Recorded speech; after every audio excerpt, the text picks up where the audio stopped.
Yes, he just turned it on. Guys, the clock on the wall says it's time to go to work. So I'll call this meeting to order, and we will start with Pledge of Allegiance and then a prayer.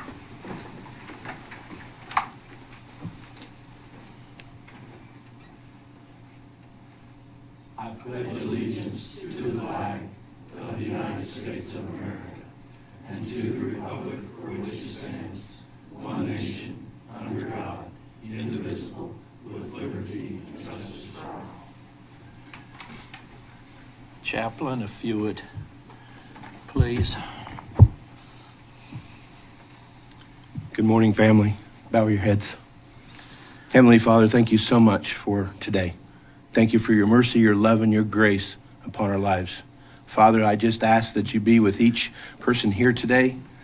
May we draw from your strength to make good decisions, strong decisions, peaceful decisions, and the right decisions. Father, I just ask that you be with our families, be with each one of us as we get ready to celebrate the birth of your birth, Father. Thank you so much for the families that are represented here. Thank you for the first responders. Thank you for all the county employees.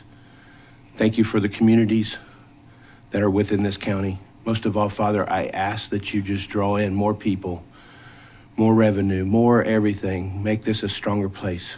Make it a blessed place. In your name we pray. Amen. Amen.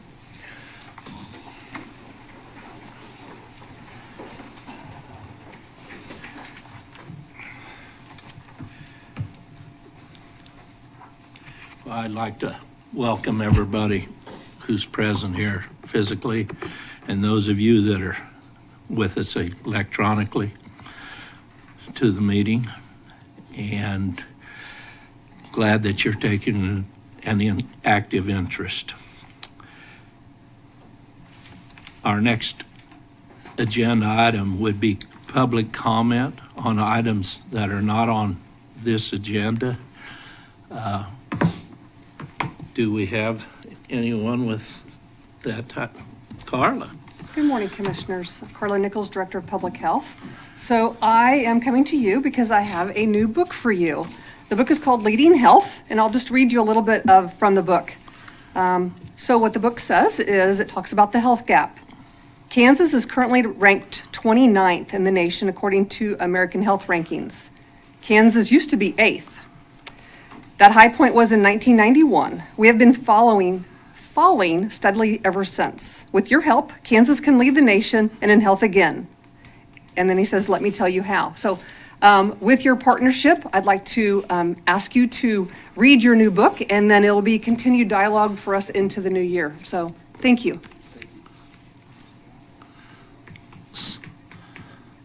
So we have our assignment. Yes, please. Thank you, Carla. Graded. Thank you so much. Is there anyone else in the crowd that has something to bring forward at this time? Seeing none, we will move on to our next item on the agenda, which is determining additions or revisions to our agenda.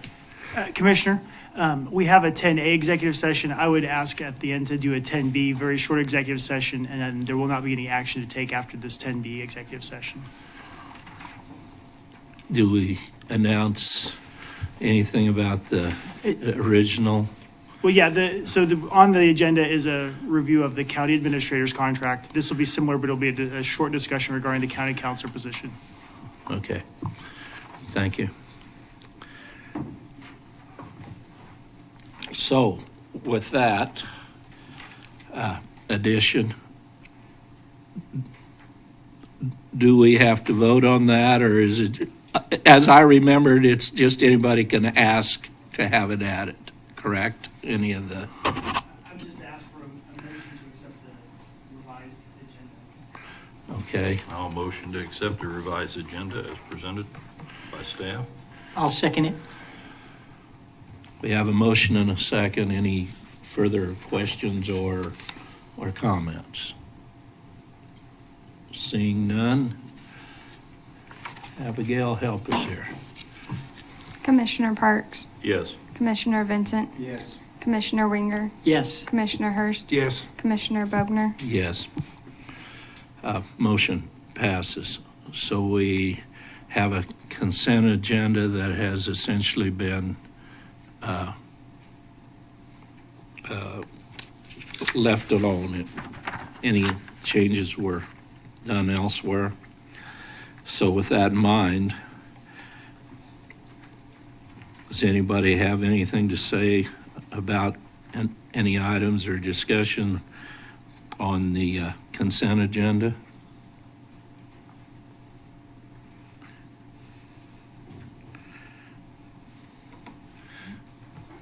Yeah, on this, on our recycling the rock. Get that. Yeah, I do too. On recycling the rock, we sell that rock, don't we, Megan? That they crush, the concrete? We do not sell it. We use it on site, You and then use the it on- sheriff's department, we use at the gun range. At the gun range. That all goes to the gun range, or does it go for your roads, or? It goes to our roads, and then the sheriff's department, purchased 2,000 tons to where it'll go to the gun range and also the building on, help me, G Street. Thank you. So it will be reused for Reno County to use on their roads on the road? and build roads. Instead of buying it, purchases it? Yes, yes. Thank you, Megan. Thank you, Megan. I had the same question I'd asked earlier before the meeting, and it will be used by our own county at a much reduced cost as to what it would have cost to buy those materials. So, any further questions or statements? I would move to approve the consent agenda as provided by staff. We have a motion. Is there a second? I'll second it. We have a motion and a second. Any further discussion or comments before we vote? Seeing none, Abigail, would you help us? Commissioner Parks, Yes. Commissioner Vincent, Yes. Commissioner Winger, Yes. Commissioner Hurst, Yes. Commissioner Bogner. Yes, motion carries. Down to our business items for today. 7A is pay consideration for the county commission.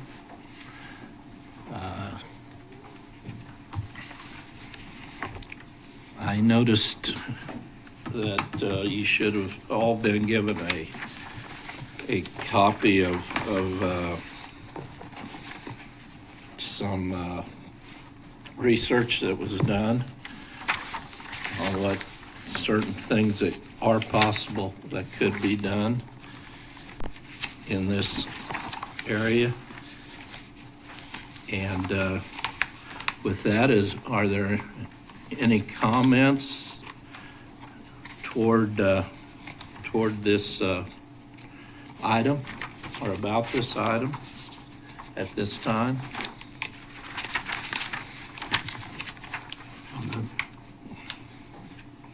So what exactly, you're looking at going to 18,000?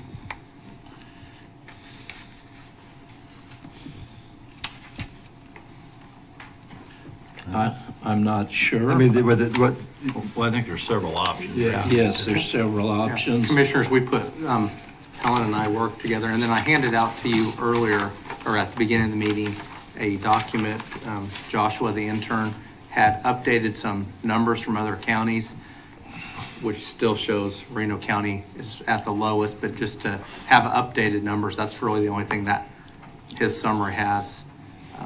But in the agenda packet, we do have a list of options, whether you guys want to keep status quo, make no change, move it to the amount. These are just possible options. You guys can choose anything else also, but it's move it back to the basically 18,000 that it was when there were 3 commissioners, move the pay to 21,000, which is the the 18,000 and add what the employees increases since then. So if the commission would have kept the pay moving from 3 to 5 at the same exact amount and then got the same pay increases that county employees got during those years since, it would bring it to the $21,156, or the $25,000 was put on there. It's kind of the average for counties across Kansas in general. It's not a scientific number, it's just kind of a basic estimate. So that was listed as possible, Commissioner Vincent, possible options. You guys can make any additional ones too. I mean, you don't have to do just those one of those four. Well, the pay for the 3 commissioners was back when it was a full-time job, correct? No. When it was before an administrator, I think it was in the 26th, or Helen, do you? Yeah, it was right at 27,000 when we switched to having a county administrator. And then the change to the 18,000, or the 18,000 was actually what the 3-panel commission made annually. And so we went back to what the 3 commission panel made annually and then took into account the increases. That's where we came up with that $21,156.50. So basically, I mean, we're still figuring the deduction, you're still feeling the deduction of having a county administrator. Yeah, the 18,000 was with the county administrator, and that's the way it had been for many years after they reduced it from the 26,000. The 18,000 moving to the 11,000, that was done when it was moved from 3 commissioners to 5 commissioners, so that the addition of 2 commissioners, the budget for the county commission didn't change. I can see the budget, but the only thing I don't understand is why would 5 commissioners get paid less than 3? I mean, it's still the same job, just 5 of us instead of. It was done just to keep the budget flat. Keep That's the why budget it was flat. done. Okay. To get a vote It was by the people is what it's all about. basically done to get the 5 commissioners. Commissioner. And the people to agree to it. I don't think I voted for it. I don't know. But, okay, I mean, I really understand the low pay that it is for what they do and for some of you that do a lot more than I do. And, but again, my thought is I just can't see voting myself a raise. That's it. I get mad every time the government does it, and I feel I'd be doing the same thing. I feel it's justified. I really do. And the people that I've talked to in my district don't have a problem with us getting a raise. That's an interesting thing, because Yeah. I was going to weigh in on that too, Ron. I've talked to, in fact, I've had a couple people come to me up in some meetings I was at that say you guys need to do that, but I too came to office, said that I wouldn't increase pay. I would accept what was there, but I honestly think for the reason that I brought this up was that I think for future people to run for office, it'd be fair to them to have it at a decent level with the average in the state, so that it might get somebody that's maybe could be part-time and do this, but it kind of limits, if we leave it where it is, who can do that. And it's, you go back to the days of Mr. Weitzel when he was serving as a commissioner. We addressed this 2 years ago, that he had an issue with using all his time off and everything, and then he ended up losing his benefits because he wasn't working enough hours to carry those, and had to carry them with the county, and that took every bit of that that we get paid to pay for benefits for his family. And so it was kind of a struggle, and me recently this year went through the same issue like that. I'm fine, but I mean, it's just one of those things that I don't in the future want to see that happen to anybody if this would help defer it. But I think really quickly people forget, and I mentioned this yesterday, Mr. Partington and I went and played on BW radio yesterday morning for a little bit, and I did mention this same thing to them. I think people forget all too quickly. 2 years ago, I think it was, the state did this very same move, because they wanted people to be able to go in and serve in that position. I mean, obviously there you're on commission, or you're on committees and different things, there's per diems, and so it's much more than the 45 they moved it up to. But I will tell you, I know of a couple of people that are serving that probably couldn't have served at the state level had they not done that. So, I mean, there is some validity to that side of it, but and also it is very unpalatable to give yourself a raise, Ron, I understand that, but I'm looking forward, I think, for help in this area in the future with people maybe being able to run. I'm not going to be in here forever.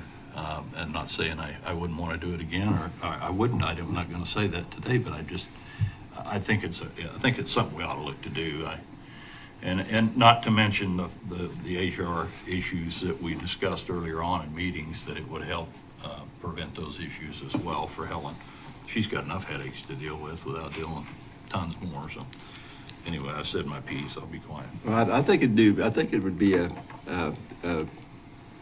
great thing for the future. I mean, I do believe that. So that's why I'm kind of really struggles with this. I think it needs to be done, but I don't want to do it. Well, I think simply ought to be said, Mr. Partington, how would that be handled if it took effect?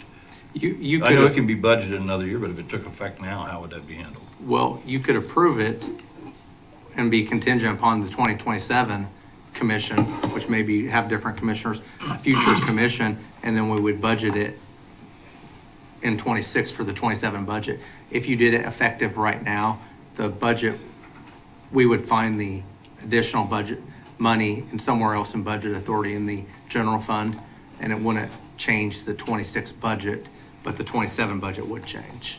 But you could make motions to have it effective immediately, or as begin in January of 26, or you could put it to be effective in 2027. And then we would just budget for it next year for the 27 budget. For the 27 budget, for the budget starting January 1st, 27. Yes, which we'll be working on in a few months. So. Yeah.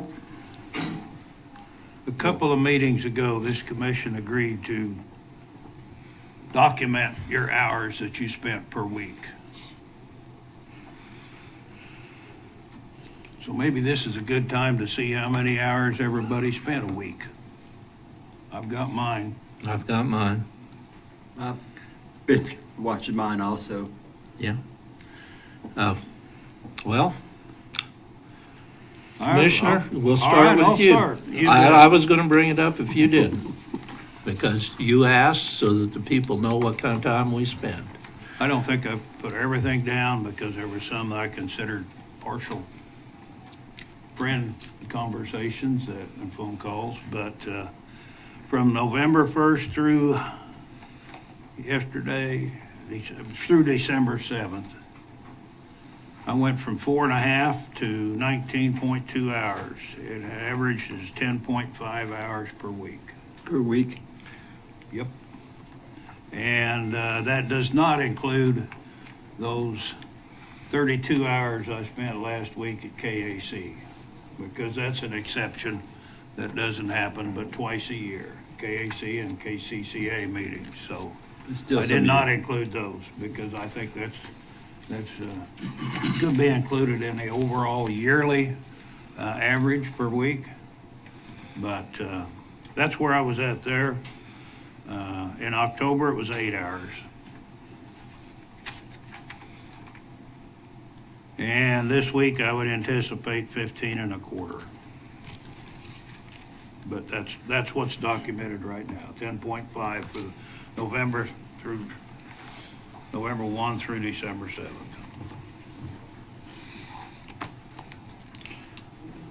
Well, I've kind of come up with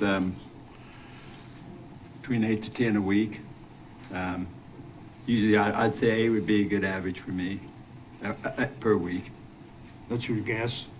Well, I kind of kept track of some phone calls and looking at this and that and stuff, but you know, again, it's like you use a short period of time, a month, and a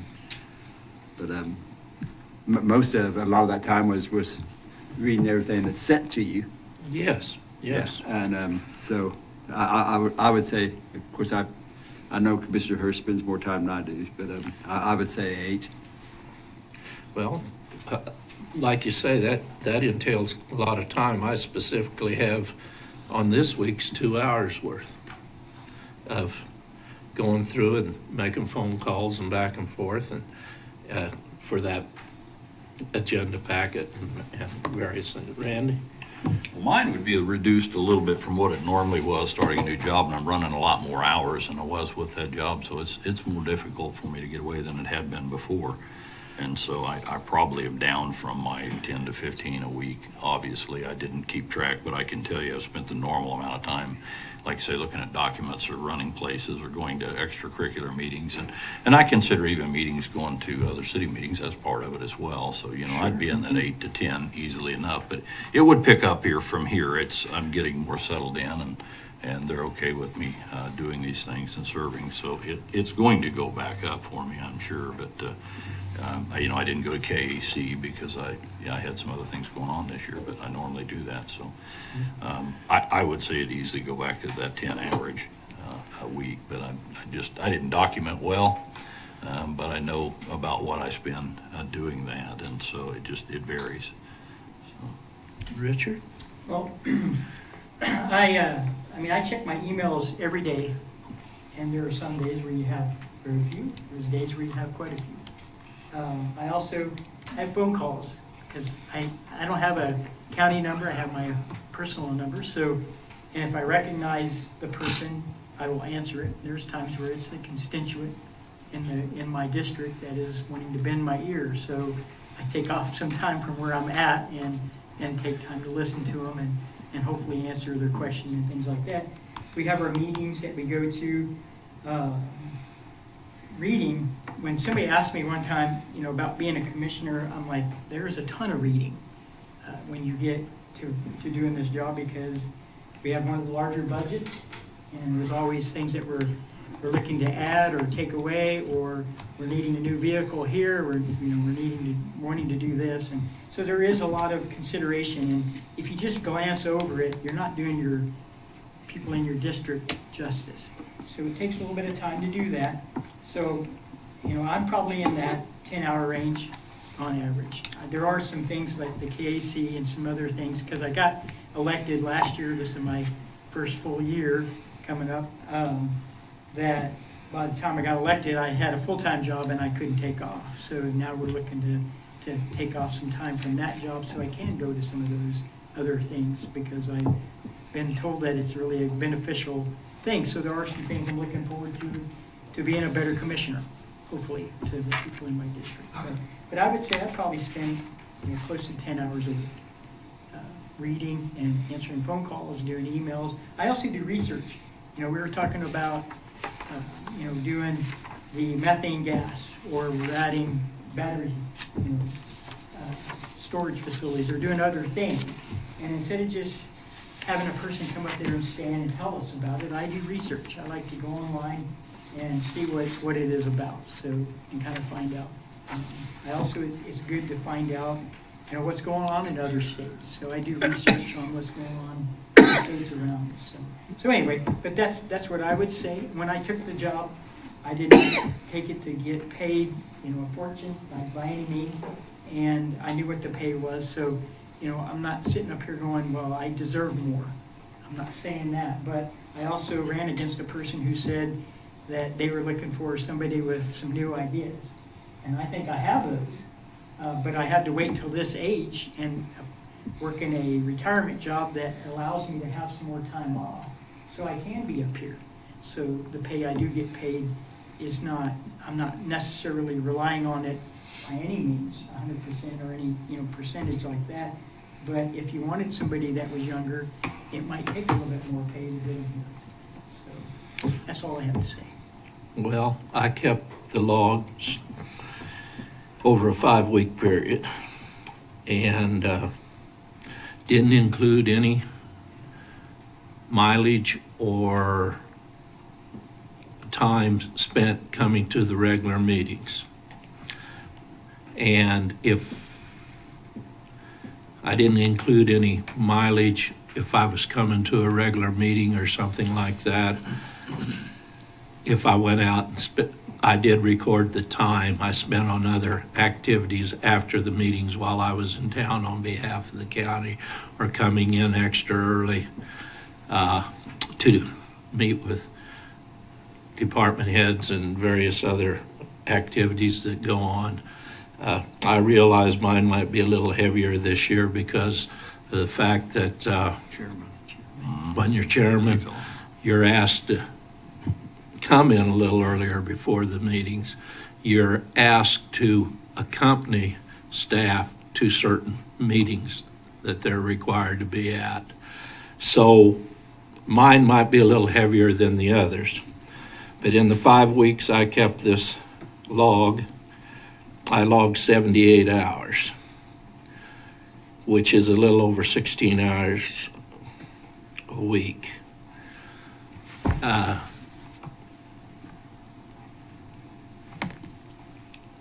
As to the meetings in Wichita that we just attended, I did include the actual meeting time, not the off time, in that figure. But had I taken that off, divided by 5, I would be in the neighborhood of about 12, 14 hours a week. And as far as mileage, when this came up in the papers, I had a former commissioner call me and just, I respect the way he does things. He does it personally, like any individual in this audience. He calls me, he's maybe called me 3 times in 3 years, but when he is interested or he thinks I should know something that happened prior to help me make a knowledgeable vote on something, he simply calls me as a citizen and in an informative way. It's, like I said, 3 times in 3 years. It's got to be something that's special, or he feels that I need to know something special. He's not real forward in the way he does things, and I appreciate that. He truly wants what's best for this county. But he mentioned the fact that he didn't write down a lot of his mileage, and I'm kind of shocked at my mileage. 618 miles in 5 weeks. Should move closer. Well, I live where I live, and that's the people I represent. But I represent everybody, really. Once you get elected in your district, you represent everybody. But he commented that he did the same thing I did. Most of the time, you just figured, well, heck, I'll put the miles on the car. And this was a little wake-up call. 618 miles in 5 weeks. That's probably why my car went from a low mileage car to a high mileage car, according to my insurance company. So, yes, there are aspects but I just can't make myself give myself a raise, especially with people calling me every day about their taxes. And I know I pay the same taxes. And when I sat down at breakfast with the crew, some people pretty close to home remind me what's going on a daily basis. So I can't in good conscience vote myself a raise because I took the job knowing what it was. There are some legitimate reasons why it probably should be, and after keeping this little log that was suggested, I am spending more time than I ever thought. But that's where we're at. And somebody will make a motion today, and we'll get something figured out, and we'll all live with it. You know, I would, we have monthly fire department meetings. We've had a mayor's forum. We had the Turon open house, fire department open house. We've had some zoning meetings. We've had some chamber invites.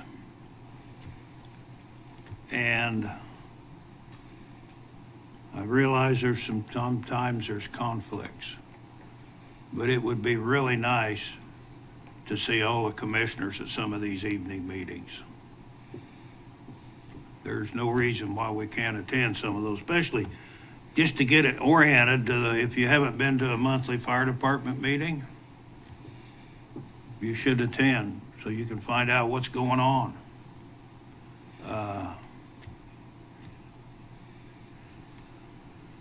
I think that you can raise wages if you want to, but I don't know that that's going to change anything. It's a great theory to be paid a lot of money. It's a great theory, but does it entice anybody? What is that magic figure, as I mentioned last meeting? At present time, if you're spending 10 hours a week, 50 weeks a year, you're averaging for that part-time job just a little over $22 an hour. If you're at 8 hours, you're a little over $28 an hour for the time spent during that period of time. And how much of your being on a committee or a commission or a city council is giving back to your citizens? I have trouble with any raise based on our taxes and our mill levy and things. And I think that idea of raising a wage is just theory to get, I don't know that it's been proven anywhere. If you go to KAC meetings, you'll see who's there. And it goes back to those 3-4 items that were mentioned last time. I would like to see, if anything, when I called Helen this morning regarding what the starting wages were with no experience and the wages if you had a CDL, I think we're a little behind the back. I realize we did this study and it's improved everything a lot. But I'd rather see that money go to spend to keep good employees and those that have experience and qualifications. That money go there. What does the Hut City Council, do they get paid? Not all. City councils, South Hutch gets paid maybe $10 a month, something like that. I don't know what it is now. Hutchins City Council doesn't get paid anything. School boards don't get paid anything that I'm aware of. I haven't heard of one that does. Maybe there's some that do, but Generally, there might be one out there, but generally school boards don't get paid. City councils sometimes get a very minimal amount. So there are a few, I think you could find some cities closer to, in more urban places that get what we'd see significant. But yeah, that's generally true. not in the rural areas. Well, with the budget the way it is, the shortfall and stuff, it's hard to justify spending money anywhere. I mean, that's it until we get our house in order. I mean, that's. And I think we're going to have to be more serious about it next budget, especially if prices start to descend.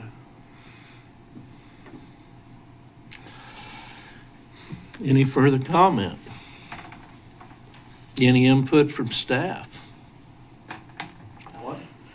I have the options there. That was kind of where we landed. Ultimately, it's your decision.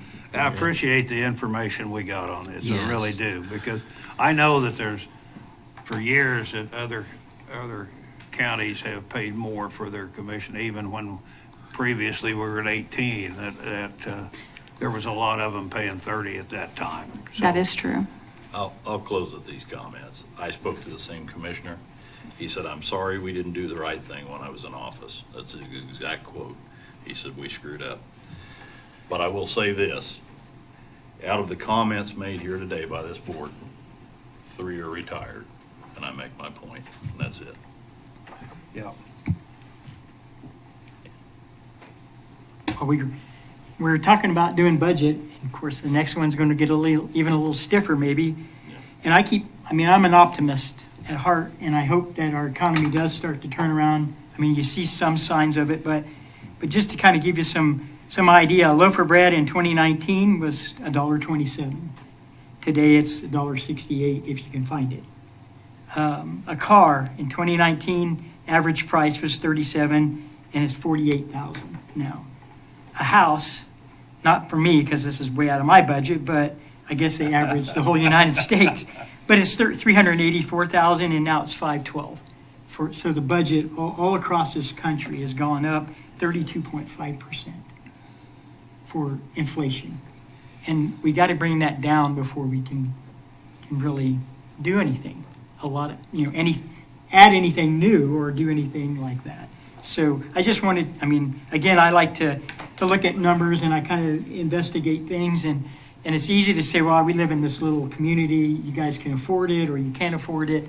It's not for me to say necessarily. But like I said, when I ran for election, I knew what the pay was going to be, and that wasn't a factor for me running. I wanted to serve. I wanted to be. I've been asked a few times, you should think about it. So I love this community. I love this county. I've been to every little town in this county at least once from my previous job, and I've met a ton of people all over. So I just wanted to be a person that could be on this county and be the best I could be for the people of this county. So that being said, like I said, I'm hoping that the economy turns around for the whole nation, not just us, and that we can. Then our budget time would be a lot less stressful. So that would be my 2 cents. Yeah, I think one thing we might consider, and I've thought about this, and I'm not saying it just because Don lives at Haven, okay? But I think maybe one thing to attract some more out in the rural area is if we at least anything, I don't know what the mileage would be, but anything, say 9 miles away from, or 8 miles or whatever away from the courthouse would get some pay to come in. I think that's something that we all live close here. For my, But I just think that that would maybe help not restrict. Well, and everybody else does. I mean, it's not a perk by any means. And you can abstain on anything. Yeah. No, for me, no. I'm used to doing business in Hutch and in Reno County, and depending on where you live there by circumstance or because you want to, and that's part of where you choose to live. No, that would be a nightmare to start sorting that. Yeah. Maybe it's justifiable, but it's a nightmare and you don't want to go there. Okay. And with that said, we've been talking about this for a long time. We're to a point where it's talked out. We need a motion to do something so that we can vote on it and either turn it down, accept it, and give staff a chance to go forward and get on to something else. Joshua spent time updating records, and Helen's been involved. I know you guys have been. It's time to make a decision. So, does anybody have a motion? Get us off dead center one way or another. I'll motion to But leave it as is. I'll second. We so have a can motion. vote. We have a motion and a second to leave it as is.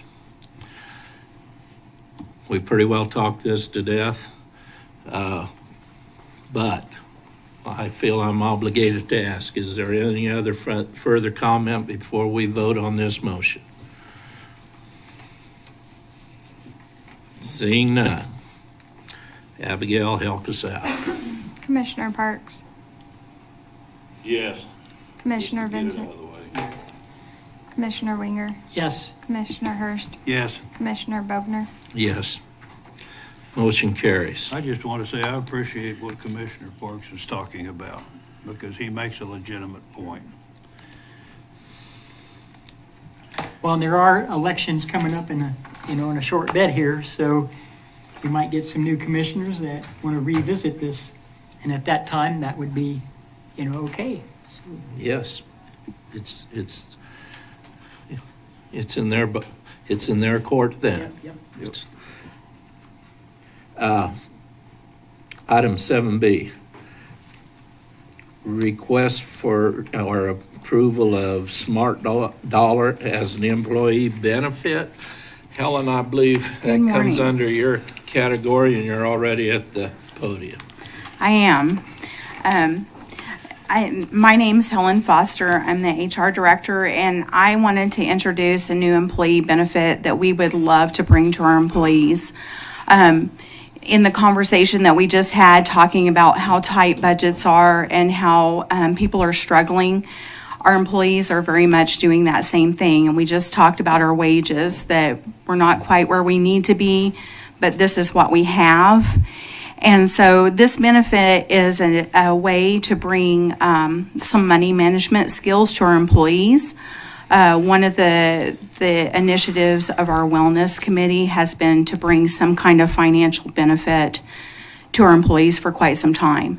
And so I have went through a few different options to look at some different options for our employees. And Smart Dollar seems to be the best option, in the reason that it does not give loans to our employees. So we're not having to worry about payroll deductions for our employees and things like that. Most all of the financial wellness benefits out there on an employer standpoint give loans. So this is not a loan opportunity for our employees. It is tools to be able to start budgeting, building a monthly budget, sticking to their budget, looking where their spending is happening, try to help tailor some of those needs. So such as it breaks out a cup of coffee. If you had a $7 cup of coffee once a week, what that cost in a year, and then you look at 5 years down the road, how much money that cup of coffee costs that you're having each week. Most of us don't do it once a week. I think typically that's a everyday thing. So it brings awareness to spending, but it is mobile friendly, so people will have it at their fingertips. I think that helps in utilization. Anytime you can get an app for something, I think that's beneficial. It also has a platform that is online, so they can log in online. This links their monthly spending, teaches them how to save money, which is a huge thing. We have a lot of people who are living paycheck to paycheck. I happen to know some of our employees that are very, very much struggling. And so this is a way for our employees to be able to utilize these benefits. It has some coaching tools, so they can go through some coaching. And then it also brings kind of a legal aspect to it, so it helps them build a will. It helps them future planning for retirement. And it also will help them with taxes. So there is tax preparation software built into this that will help them prepare their taxes. So the benefit, we would have a dashboard, a platform to be able to see utilization. We can't see specific employees spending, so we're not digging into employees' business. But we would be able to kind of gauge engagement and utilization of the app, kind of see where our folks are spending most of their time. So the dashboard is very intuitive for employers. And so I guess I don't want to spend a whole lot of time on all the details because it was all in the packet. But I would very much welcome questions if you had any questions before I kind of talk about the options and what I'm asking for approval on. Two things I thought of on this was, one, how labor intensive is this for your department to manage this system? And two, is there cost for the softwares and that kind of stuff? I mean, what are we looking overall expense, and certainly health-wise? Sure. So on the front end, just like when you deploy anything, there's a few man hours that you have to put in to get that promotion going.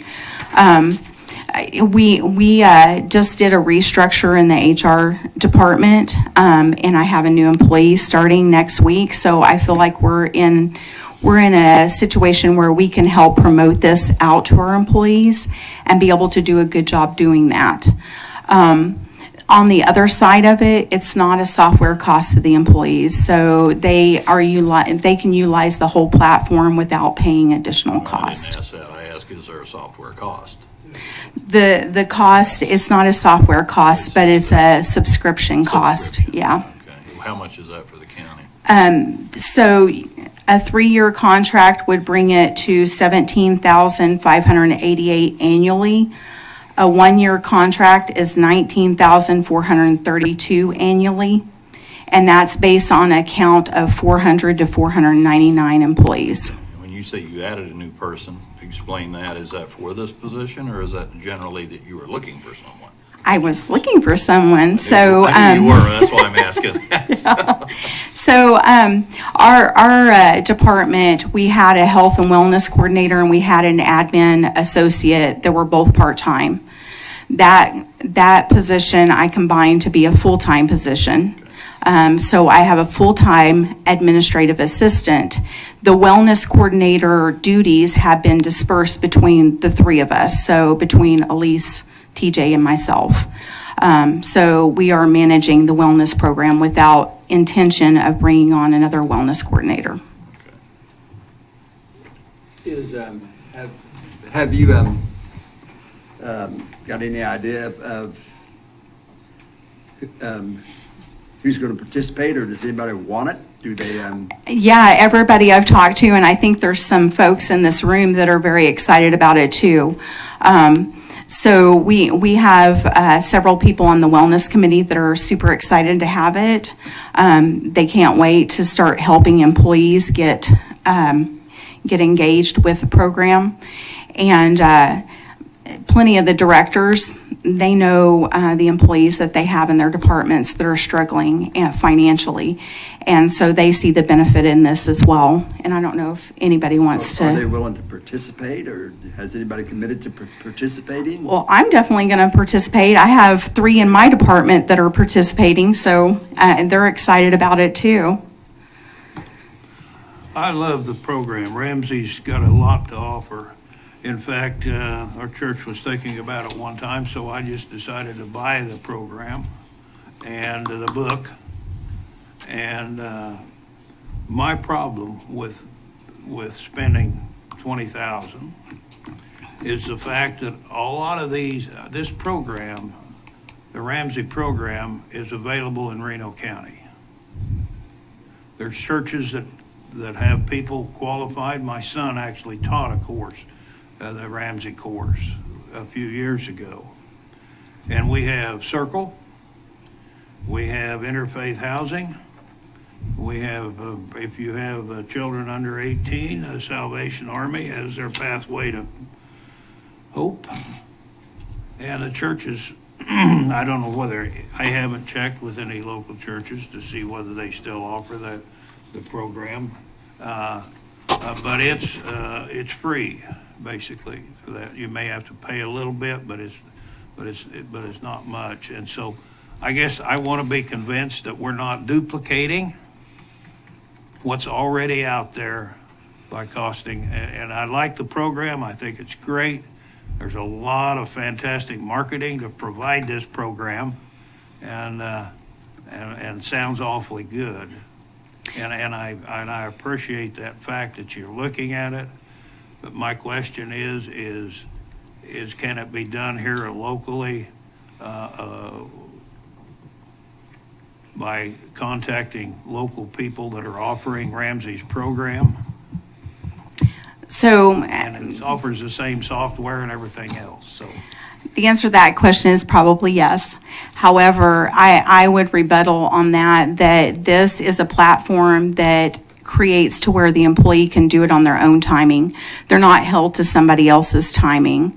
And they can do it as a family, so they can sit down in the privacy of their home and they can go through these things for their finances. So I think that's the normal process in the Ramsey program. I know they had a program that was brought to the county, and it's been some years ago. And they had to go, I think the commit was like 13 sessions over a 13-week period, where they went on Saturdays for a three-hour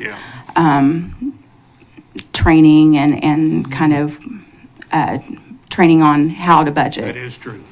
And so this, I think, just brings to where the employee has more access to utilize it. I think as an employer, offering something like this that they may not go out and seek on their own is a way that we can retain employees. We have employees leave all the time, and the reason they leave is for more money. But in the same breath that they say we're leaving for more money, they say, I don't want to go. I really like working for the county. And so here is an option for us to try to help with some of that. Because in the long run, if we were trying to apply this to wages, that's going to be a lot more cost. So here we have a cost that we can bring to our employees to try to retain employees and help them budget on what they make here at the county. Because they're happy here, they're just leaving for the money. This is Ron brought up an interesting point, because I was thinking the same thing. There is a lot of options out there, and that could be a reference to just give out instead of spend money. The other side of that is going to group is an accountability issue. And that's why I ask you about labor. If they're not accountable to anybody with the program to continue to talk to them, I ain't accountable for a diet. I'm going to probably slip from that. I mean, seriously. I've done a lot of group studies myself over the years in former profession, and when you leave that, it's easy to stray from what you're doing. And I get the whole point, but I have the same concerns myself, that it's offered out there in other venues, and that gives you a structure to be in. And if all you're doing is watching the backside of the software to see if they're doing the things they're supposed to do, it's going to become labor intensive, because at some point in time you're going to have to counsel and talk to. I mean, I've done that, so I understand. And I think we would take more on the promotion role. So our team is going to be more on trying to promote it and get individuals to engage. You're right.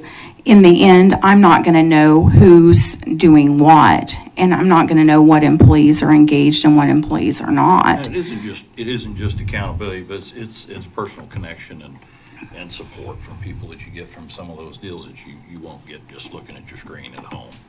It's easy to say I shouldn't buy a $7 or whatever it is from Starbucks. I don't go through there. So, but I mean, but we all know that we watch people that have needs. I mean, look, it's probably going to sound bad to everybody, but when you look at the schools that provide and provide and provide, and I see parents pull up in new cars and smoking cigarettes and have brand new cell phones that this is a $100 cell phone or 100 and something, have a $1,200 one. Yeah, they do need some guidance. That's for sure. Some of them. I realize that, but can we provide that really with just software? That's my concern. So, Will they? I like the idea that they're looking, that this program looks at the expense side. I've said that's all along, is more of the problems comes from the expenditure side. And some are basic needs, but there's a lot that aren't.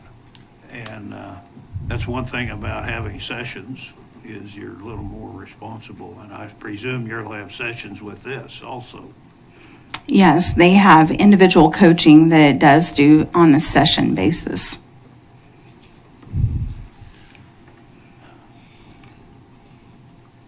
Commissioners, I want to add, this is, I mean, you kind of are mentioning this, but this is like an application or software, whatever, for employees to take advantage of if they want to. This is not Reno County becoming counselors, financial counselors. This is hands-off. It's kind of like providing health insurance.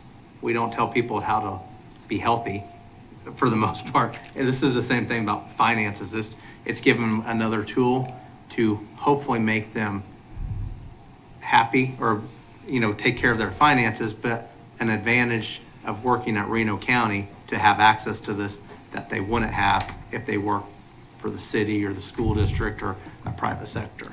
It's just, as Helen mentioned, we don't pay as much as some people in the private sector or even in the public sector, but offering this is something that maybe even only 5% or 2% of our employees take advantage of, but that may be a difference in helping someone that would more than pay for the $19,000 for a one-year trial. And most of the employers with Smart Dollar are reporting much higher utilization than that. So most of them are reporting. In fact, the other county, it was in Michigan, and they have implemented this for employees, and they were at 49% utilization as a county. I look at it too as just kind of a recruitment tool as well. I mean, as we are employing new folks into our organization, they're looking at more than just the dollars when they're coming on board. So this is another tool that adds to that. And if we're thinking about wellness in a holistic approach, this is meeting that financial wellness need, which in the end helps us. I presume this is all online. It is online, yes.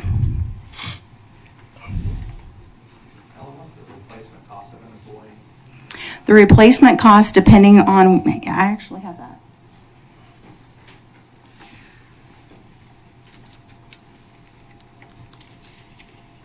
So, replacement cost of an entry-level position is 30 to 50% of their salary. For skilled labor is 75 to 150% of their annual salary. And for an executive, you're looking at 200 to 400% of their salary for a replacement. Has any conversation held locally with regards to similar programs available? And I'm not talking about nationwide programs. I'm talking about local churches, local organizations that have a Ramsey program available to people. The answer to that would be no.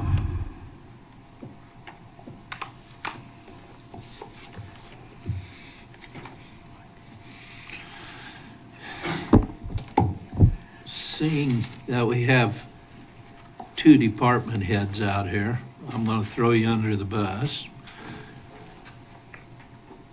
Do you see where three? Yes, I'm sorry, but do any of you guys see where this would be a useful tool for you in retaining and getting new employees? Good morning, Commissioners. Kyle Stewart, Director of Facilities. When Helen told me about this, I instantly got excited. So I believe, yes, every person in the nation is struggling currently. Paycheck to paycheck, the holidays are the most stressful time of year. But to Mr. Hurst's comments earlier, I do believe there's a lot of it that's expenditure problem.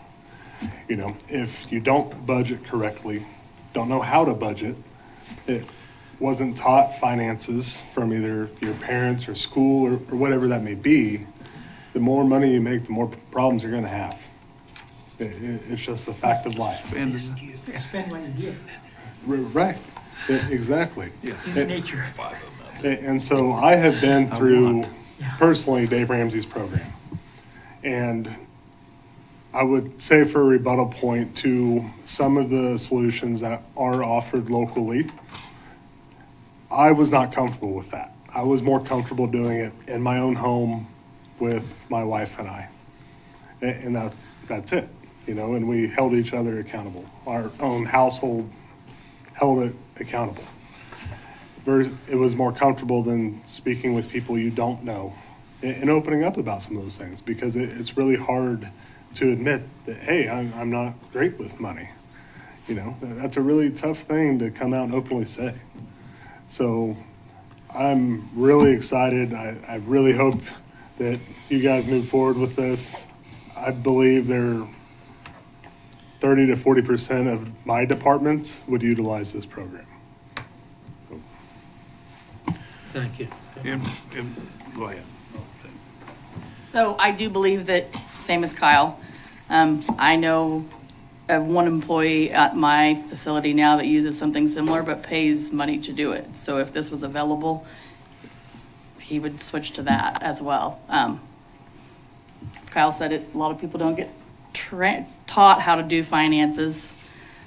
We as parents try to teach our kids, but there is parents out there that they don't know themselves. So I think, you know, the younger generation that we have working, some of them need that little bit of extra help, and going other places to get the help, they don't usually like to do that.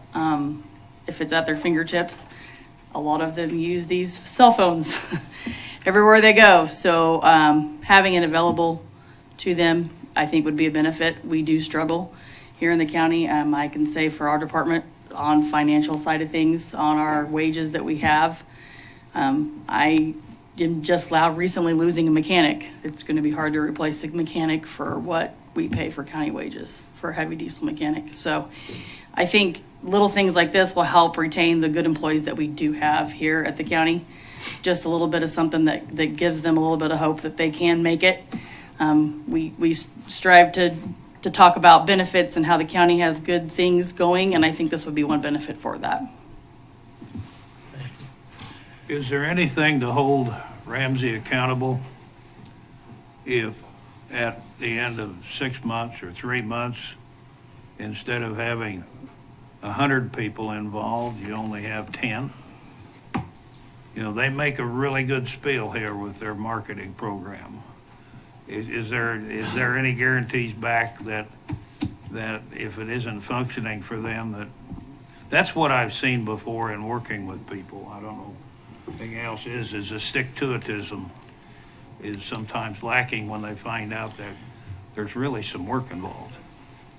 So I would say no. What we're suggesting is for a year, and quite honestly, I think you have to give it a little bit of time, because you have to be able to get your ones that are going to be right there, and they're going to get on it as soon as it's open to employees. But then you have your ones that are kind of a little iffy about it. And so as we get more people involved, word of mouth is going to spread, and yeah, we're going to have better utilization. But I think you can't gauge that in 6 months. Like, I think you have to give it time. So if we were looking at that, my recommendation would be that we do at least a year to see how it's working for us. But at a year, it is a higher amount. So, Commissioners, can I ask a question? Yes. For Helen. You're one of those department heads. Well, and I do think for my department it would be beneficial. I think there would be people that would use it. And I think, again, it would be a good perk for all county employees, as we are not the highest wage. You know, we don't provide the highest wages, and the cost of, I was thinking when we were talking about replacing an employee, I saw the sheriff here, I'm knowing if we send someone through KLETC, the cost is huge. But separate from that, on the analytics, Helen, you said we won't see the people in it because we don't want to get into their business, but will there be analytics that you can get with this program to come back to the commission if they say yes, next August, September, and say, here's what it's shown? yes, I will be able to get in there at any time and kind of see what our utilization looks like and be able to pull reports. So I'll be able to know what people are accessing, maybe what is the most used tool, how much time people are spending on it, and the amount of engagement we have. So how many people do we have engaged in the program? You might be able to survey the employees, not asking specifics, but to see how many have found benefit. Not just use it, but actually found benefit, maybe. I would say, I mean, I see a benefit just on the employer side of people learning how to budget. I mean, we're bringing this to employees, but it is going to filter over into the county as a whole. So when we have people, looking at county costs and things like that, if they're applying these same concepts, we're making smarter decisions as an employer too.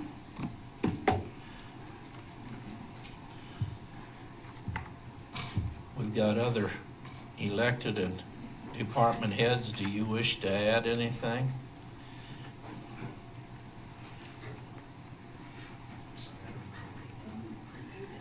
Yeah. So I don't know anything about this program, but I do know a little bit about public service retirement system. If you know CAPERS, when someone starts a career with Reno County, they go into CAPERS Tier 3. Tier 3 is a horrible retirement system. I think you got to work into your 70s and you get 37%. 37%. That's on Tier 3. That's what they have now. I hope I'm not actually wrong on that, but the last I knew, that's what it is. If we exploited that to our employees, I'm not sure that they'd stick around much. Fortunately, on the sheriff's side, we have Kansas Police and Fire, which is a decent retirement system. But the CAPERS retirement system is built to rely on Social Security and investments. We pushed the 457 program. I pushed it really hard on my agency. Like I said, I don't know anything about Smart Dollar. I haven't talked to Helen. Helen hasn't come to me. I don't know anything about it. But if it would be a tool that employees could actually utilize to help build that third leg to their stool to their retirement, which is the concept that was explained to me, I think it would benefit employees.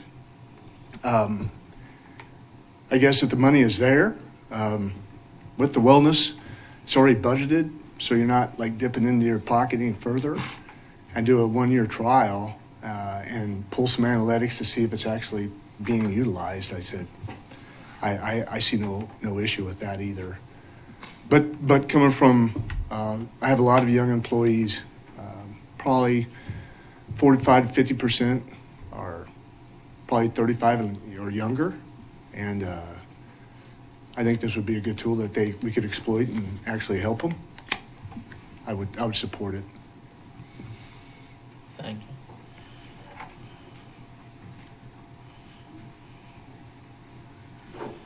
Don Britton, Director of Public Works. I think it can't hurt anything for a year trial. It would be a good tool for people to learn, as long as, I have a question, is this something they're going to be allowed to do on a computer on work time? If that's the case, then I'm against it. Another thing that I think that you should probably do this for a year trial, but realize you're putting a butterfly Band-Aid on a huge gap, on a huge wound. Even the last wage study might have been fair to some departments, and it was very unfair to other departments. The problem is some people don't get paid enough. This may help them on how they spend their money, but it's not going to help them earning more money, and that's something that needs to be changed. As far as this program, I think it's good, but it needs to be a 1-year trial. Thank you. You know. And on Sheriff's point to CAPERS does recommend that you can't just live on your retirement check from CAPERS. They recommend that you have not only your CAPERS, but your Social Security, which we don't know what the future of that holds. And then retirement savings too, which is where we have the offering for the 457 plan. I would say that Sheriff's Department is probably the biggest department that utilizes that 457. And I think if we can start getting people thinking further about the future and feeling like they have a chance to look at the future. I mean, when you're living paycheck to paycheck, you're not worried about the future, you're just worried about the now. So it's just changing people's view to be able to set them up for a nice long retirement. And Commissioners, on Mr. Britton's point about the internet, it would be expected that employees aren't using this during county time, because this is separate. It would be on their own personal time. Well, and the kind of personal data that might be put into there to arrive at, I haven't used the program personally, and so I don't know, what kind of personal information they're asking. We don't want that on our books. I mean, he makes a good point. We don't want to be responsible for that. Do that on your own time and your own computer. So, anything further, Helen? I don't think so. You guys? Just that if you guys were going to consider this, I would agree with Helen and recommend only 1 year as a trial and see if it works. Personally, I would not recommend over 1 year. I think you need to know exactly what your participation is, not to start with, but how many follow through. After they get through the program, if they've learned anything, they'll use it. And it should be involved the whole family, not just the parents or a parent. I agree. Well, and let's go back to the budgeting. I think the sheriff brought it up. If my mind followed along, it might have been somebody else, but the funds are already there under. The employee benefits fund, yes. So the funds are already there. We're just voting whether to use the funds that are already there for this purpose. Correct. The funds are there. It's not earmarked for this program, No. but the funds are there. That won't. Yes. Funds can be used for other programs. Yes. And either or whatever. Right. Okay. So my big thing is we're not creating more, something more for the taxpayers to pay for. It's already in our package to help employees, and it sounds like we have a group that thinks it would be beneficial to spend part of that package this way. So with that, if we're done, do I hear a motion?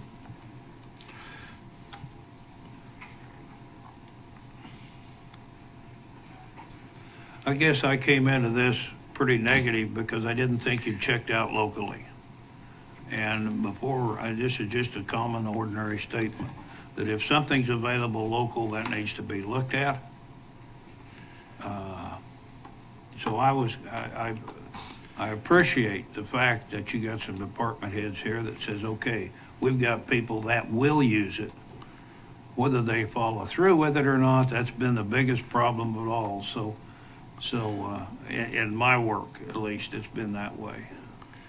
But to get off a dead center, then I will move to approve a 1-year agreement with Smart Dollar as a test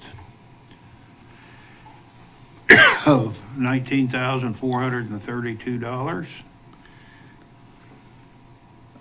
for the Smart Dollar program, with funds coming from Employee benefits. employee benefit. I'll second that. We have a motion and a second. Is there any further discussion before we vote? Well, I think having young employees, because I remember being there, even though it's been a ton of years ago, we don't think about health insurance, we don't think about retirement, because we do live day to day. But I also know whenever I got a raise, it was like, oh, maybe I can go buy this or this. And then as you become a young parent, you would ask your children, is that a want or a need? Do you need that for school or do you want that? And so those are budgetary things that we kind of learn as we age. But it is kind of hard to, because I also work at the college, and I see they have turnover kind of like the county does, because they're not as high a paying entity either. So they have benefits that I like. But to convince somebody to come to a job that pays them this amount, but you have certain benefits that are beneficial for you, but you don't look at it that way, it's hard to explain. So having this program to help them decide on how to spend money and, maybe how to budget better, I really think it would be beneficial for the county. And I didn't leave the job that I worked here when I was in facilities because I wasn't getting paid enough necessarily, or I didn't like, the job or that. It was, my body was telling me it was time to move on and do something lighter. So that being said, if you have these younger guys, we need to give them benefits that they can utilize right now, but also encourage them as much as we can, because it's not always about money, but maybe we need to do other ways to encourage the employees. So to let them know that we appreciate them and stuff. I try to, whenever I see anybody I know that works here, I try to let them know I really appreciate their job. So, but that being said, I would vote for this program for sure, because I think it, we'll give it a year to see how it works, but it sounds good. Our employees who sign up for these need to know that there's work involved. It's not just a listening to a computer. There is real work involved. Well, until we get our budget in place and quit raising property tax, I'm hesitant to spend any money, small or large, and especially when their programs like this are available elsewhere. It's there. They want it. They can go get it. And like I said, our first order for me is to quit raising our property tax and quit spending money to where we're struggling to do that at the end of the year. Any further comment? We've got a motion and a second. I see no further comment. Abigail, would you help us? Commissioner Parks, No. Commissioner Vincent, No. Commissioner Winger, Yes. Commissioner Hurst, Yes. Commissioner Bogner. Yes. Motion carries. Item 7C, procurement policy. Commissioners, so the county procurement policy, it's a fairly technically detailed policy, but for one, very important.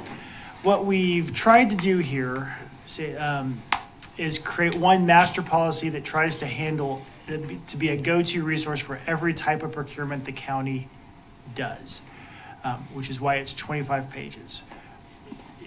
Currently, the county has a procurement policy that hasn't been updated for many years. I can't remember how old it is, but it predates Randy, I think. Yeah, it predates Randy Partington by quite a ways.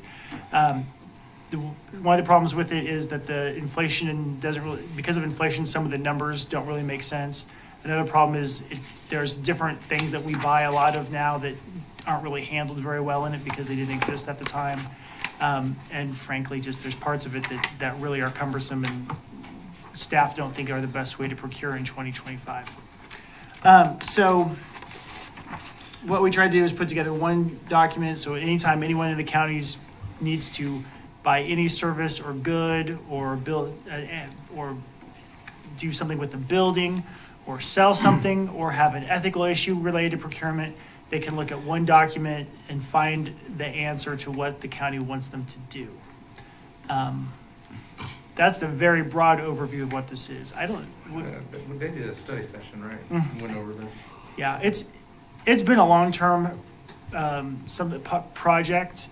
I started it, and then we had some turnover in facilities and IT, which are two of the departments that do a massive amount of the county's procurement. So we kind of put it on pause until we had new department heads in there so that they would be able to give input into what this looked like. I'm pretty happy with it. I'm sure it's not perfect and would need constant updates like everything does, but happy to answer questions about it, I guess, or to go through the whole thing line by line if you want. It's really up to how you guys want to handle it. Well, as you said, it was quite a bit of reading. It was quite a bit of writing also. It seems dry, and it is, but what you just want to do, what we look to do is, okay, I guess the one takeaway is this shouldn't change the way that administration thinks things should currently be done. What we try to do is write out what we think the best way to do it is. But because we don't have a really great master procurement policy, a good resource to look at, every time something comes up, we kind of put our heads together and seem like we're reinventing the wheel. If we're doing an RFQ, Randy and I talk about what we think the best way to do a request for qualifications is, but what we put into this document is, this is the way we think we should do it. So when that comes up, we can look there. When it's sealed bids, different things that have come up, we've tried to implement those into how we handle sealed bids. Privacy issues, all these different things that come up time to time, we've tried to put them into one place so that anyone in the county who wants to know how we deal with it can find the answer. Well, I noticed when I read through it that, like you're saying, certain things that must go through here as far as large purchases and various things like that. By law, we've got to vote on it. I noticed that it set limits on what individual departments can do on their own, and once it hits a certain point, we don't want to tell these guys, well, if you want to buy that new sewer trap for over here across the hall or whatever, we don't want to be involved in stuff like that. But when it becomes a big enough issue, it puts into perspective when they need to come forward, and because their budgets cover the smaller stuff, and that's why they're department heads, and we don't want to get into the everyday aspects. And I think the way it's drawn up, it's once it gets so large, then it's a little different process. But the day-to-day that needs to happen, Yeah, and so the things that are budgeted, that are normal, that make sense for a department, that at the beginning of the year that you're going to buy paper or whatever it is, that we don't bring every single thing to the commissioners. But if it's an unusual expenditure or a larger expenditure, of course, we come in and just like we just did a second ago, keep bringing those things to you guys for final approval. So I think we did tweak the numbers from what the old policy was because of inflation, because I can't remember how, a $5,000 purchase 10 years ago, it would bring a lot more things to your guys' approval, and every 2 weeks that would hamper the county quite a bit. So we did increase numbers for inflation to what we think was reasonable, but I think it doesn't change the way we've been doing business, where if it's a large expenditure and or something that isn't typical, it needs to be approved by the county commissioners. That's the take I got. Like I've often said, I'm no lawyer, but I have been blessed with the ability to read. So for me, I think we're to a point. Anybody else up here have any questions or thoughts on this? Commissioners, just to also clarify, kind of like as it operates now, some consumables, asphalt, as things ongoing that are budgeted, Public Works, Solid Waste, those are the two big departments that have expenditures that are normal operating costs that are beyond these amounts, and they are put in their vehicle and equipment repairs that Megan has, and Dawn, or consumables. Some of the products that are in their budget are not applicable to the guidelines of dollar amounts that come before the commission. Well, it shouldn't be. But you are, so when you set their budget, you're dictating how much asphalt or whatever it is that they can buy. So you are approving that in a sense. It's just you're not monthly approving each individual order because you've already done that. On an item basis. Go ahead. You're telling me in some areas the item is bigger than a train trap. So, but yes, I mean, I think you've been doing things reasonably. This just kind of brings some things up to date. I noticed there was a section in there talked about approved contractors and approved businesses. One thing I could say is, if you're a contractor, or if you have a business out in the county, in a city, and you haven't made contact with the people that you might be able to do business with, you probably ought to do it on your own. You need to come talk to them. Yeah, Make yourself known. there are times when it is not as, there are times when it's a little bit more difficult to decide to do a bid request, or if there's a situation where, the department head knows exactly what they want and they have experience with the person that they think to do it, because the skill, the customer service, the responsiveness is as important or more important than the price sometimes. So we tried to write that in a way that made sense to us. Those situations are, more difficult to deal with, but we wanted to try and cover them. And I've noticed that generally when something kind of like that comes up, there's either, there is some, we're talked to about it.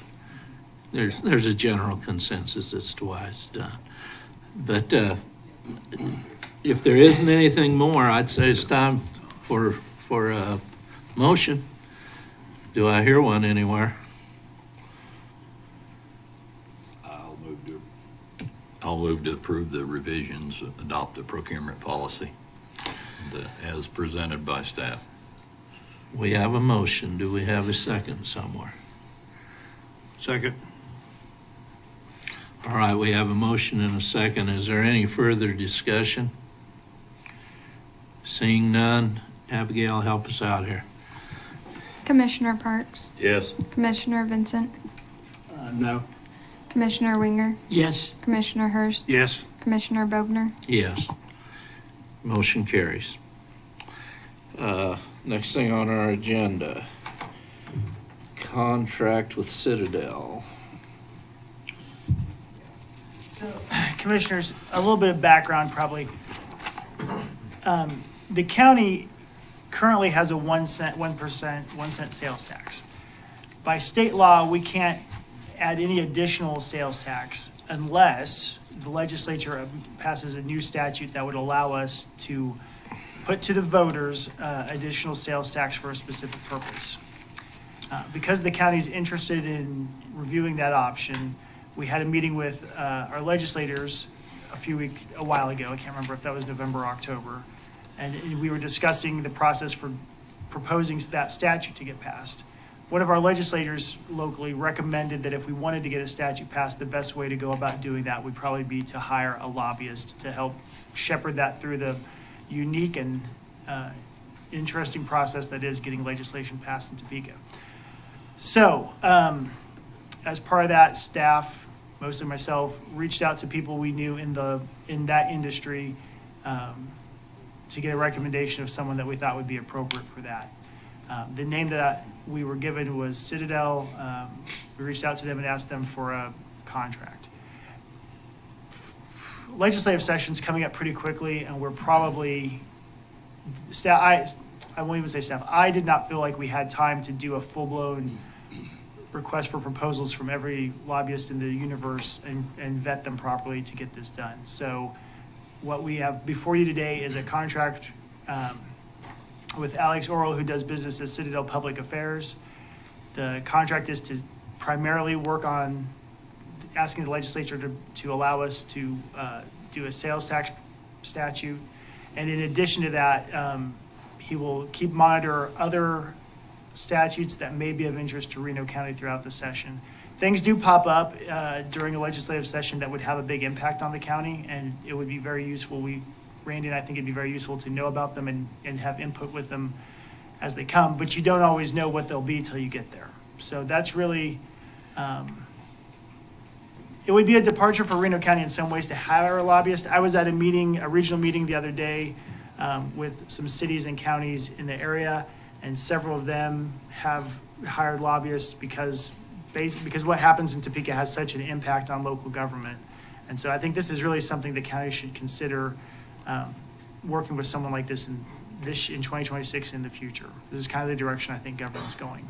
So Randy has some input. Yeah, and we'll have and questions. Also we have, legislative priorities you guys talked about earlier so sales tax is one of those items that would be probably the first item we would be working on, but publication and notices in newspapers, capers, 3 modifications if you want to do anything, county treasurer's motor vehicle functions, and then property tax legislation that we know is going to be at the forefront probably of this legislative session. The area legislators have already told us that. So having someone in Topeka that's there all the time and talking with them all the time is a lot more effective than us trying to, I guess, research and pay attention on the internet of when the state puts things on their legislative website, and then is it accurate and how quick, and then depending on KAC or LKM to send daily updates about the legislation. The thought was after that legislative session with our area legislators, it was at least by one or two recommended that we want change or we want to have a voice, that having someone up there is the best way to do that. That's why we went with this. The money, the cost, so it would come out of the administration department. If you were to approve this for 1 year, for 2026, I will have, as you know from yesterday's retirement celebration, I'll have one vacant position in 2026, or after this week. My intent was to move one person into the one position, leave a vacant position that would more than cover this cost. Leave it vacant at least until this cost is covered, or remove it from the budget for 2027, which would give you savings still with this cost. How much is the cost totally? It is $36,000. Annually? For the year, yeah. It's a 1 year contract. This would be a 1 year contract. And you know, absolutely would be in the category of something, if we did it for 1 year, we'd revisit hard next year whether or not this is something we want to pursue. I read everything right.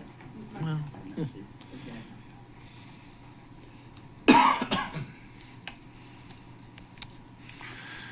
comments or? Randy, when we were at the KAC meeting, we talked about the potential of maybe another county that would be interested in this so we could split some cost, or has that conversation been held?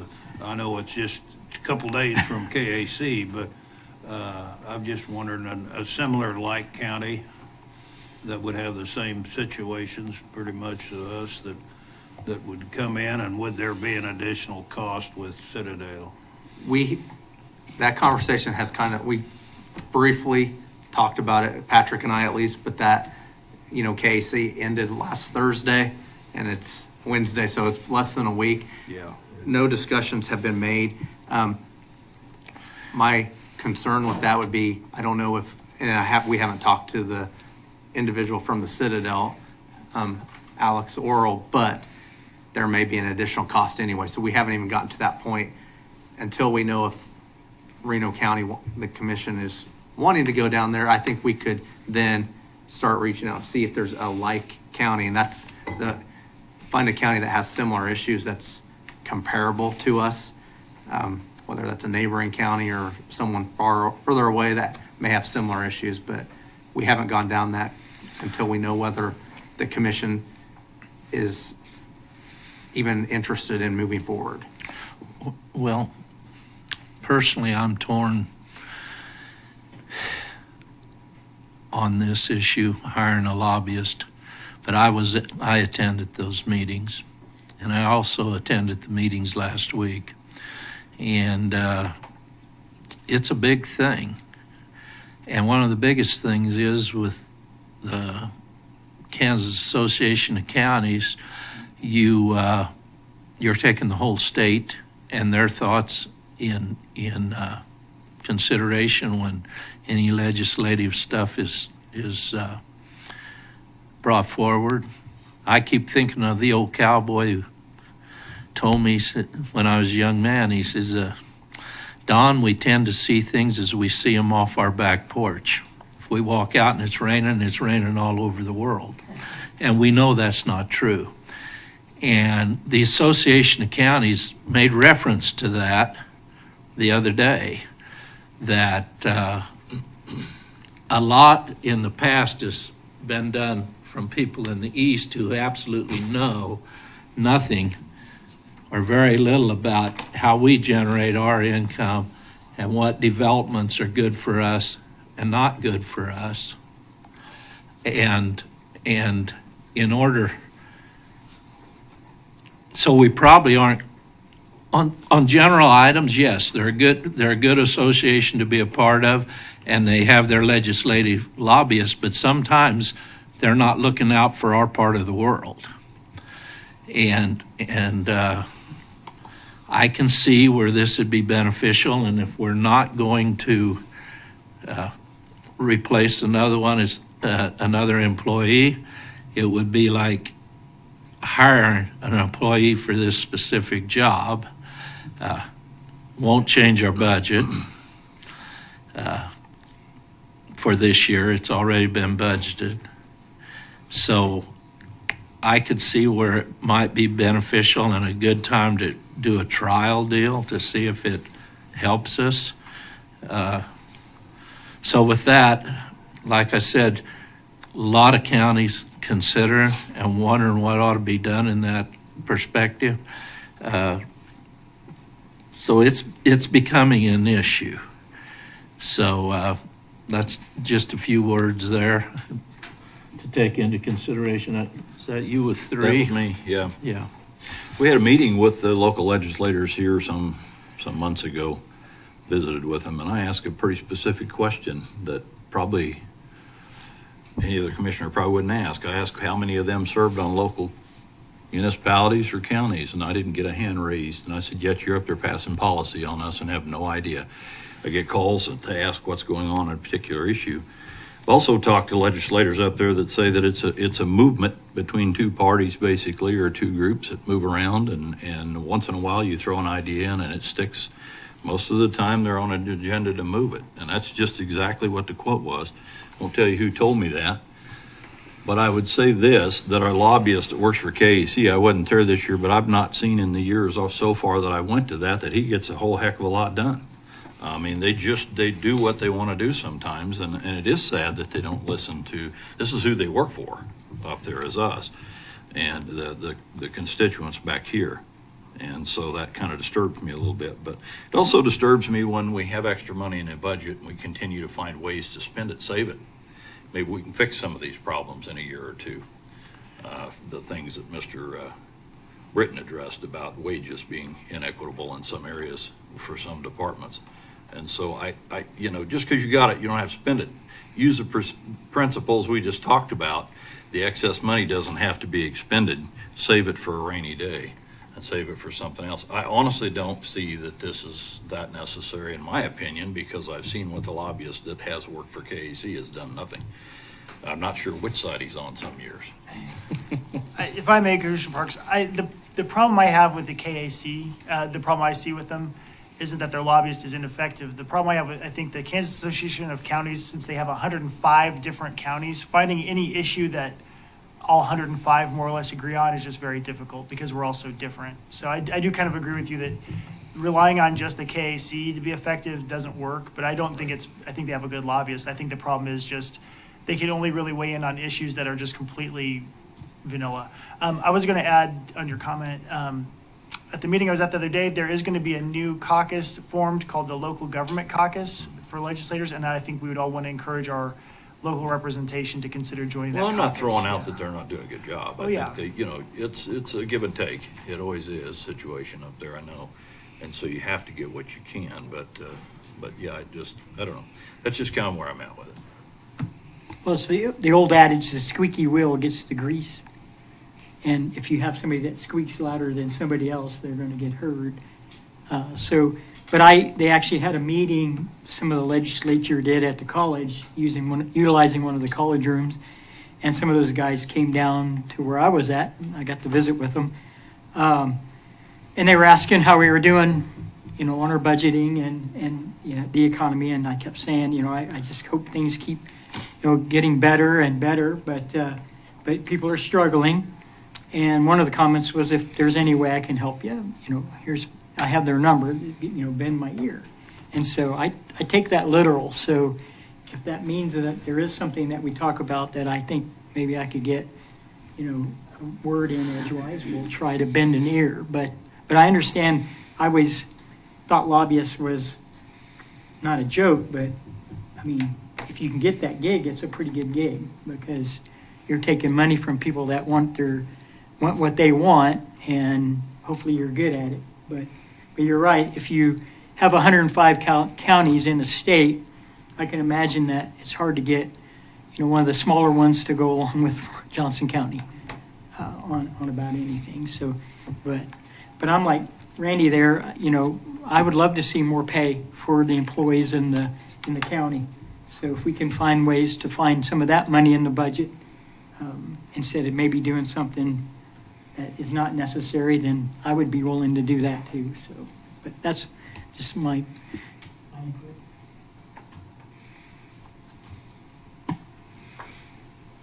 I wonder, didn't think about this when we were visiting, but I'm wondering, KCCA seems to be a little more adaptive to maybe the rural areas. You maybe had experience with KCCA. I've kind of enjoyed their lobbyists that they have. KCCA is the County Counselors Association, and so KAC, which is the Kansas Association of Counties, includes not just commissioners but also many, but not all of the other elected officials. I don't want to name them because I might get them wrong. But the KCCA is just for county commissioners, and they're probably more responsive to commissioner concerns. I think that's probably true. Have you had occasion to follow their lobbyists? No, any? I went to their meeting a couple years ago. I missed the one that they had in Junction City this last year, so I'm not sure what their legislative agenda is. And my thought, and we've had conversations about this before, is that maybe it's more important to be KCCA than it is to be the NC national group.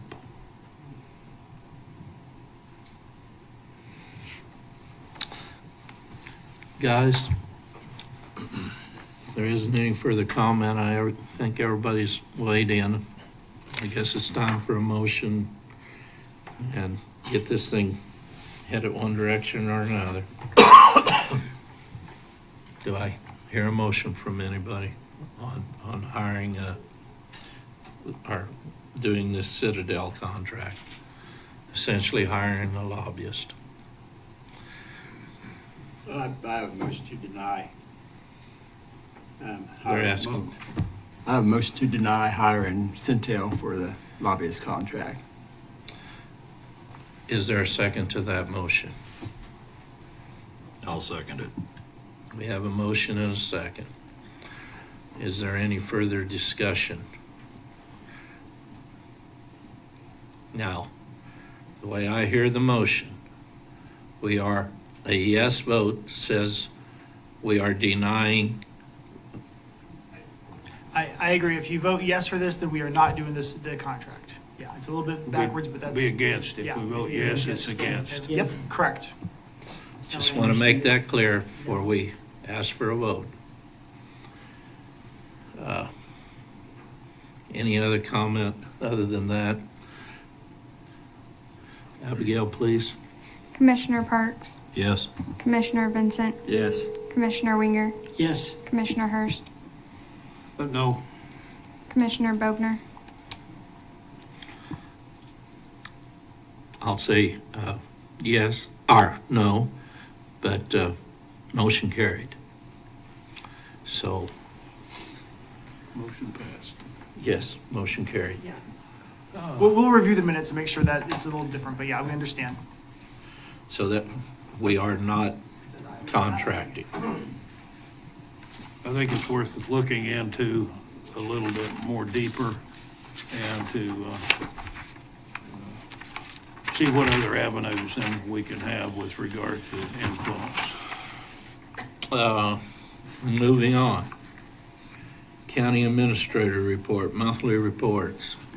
Okay, in the packet is monthly reports for aging transit, the appraiser, automotive, communications, community corrections, emergency management, facilities, health, human resources, IT, solid waste, the treasurer, and youth services. Any questions about anything in their reports?